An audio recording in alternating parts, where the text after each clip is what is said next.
Ang bundok ng Boghan, Saint Han Mountain, ay isang bundok sa Mongolia na tinatanaw ang kabisera ng bansa, ang Ulaanbaatar, mula sa taas sa 2,261 meters sa timog ng lungsod.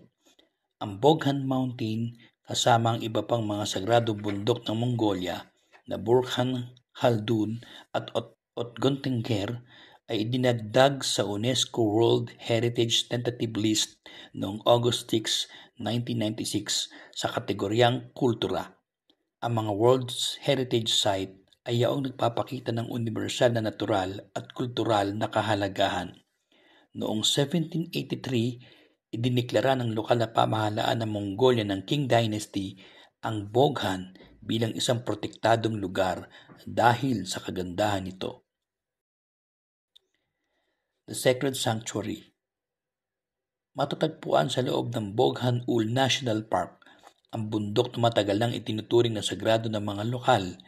Nagsilbi itong meditation retreat para sa mga pinunong Mongolian at tahanan ng mga maraming relihiyosong site kabilang ang mga monasteryo at stupa.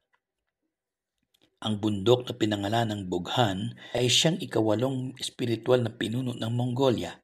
Siya ang nakasaksi ng mga siglo ng mga espiritual na kasanayan at sinasalamin ng bundok ang kakaibang timbla ng Budismo at Shamanismo na ginagawa itong isang hiyas ng kultura.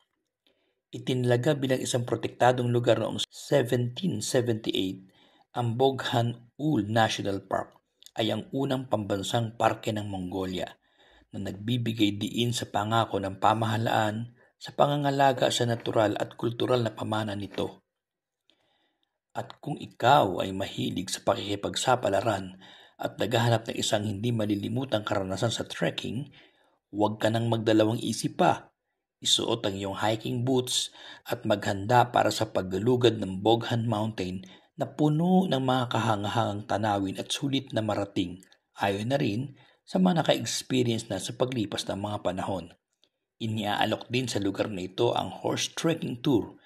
Ang mga kabayong Mongolian ay mahusay na sinanay at walang dapat ipag-alala kung ito ang iyong unang pagkakataon. May mga biyasang mga ngabayong Mongolian na siyang gagaway sa iyong paglilibot.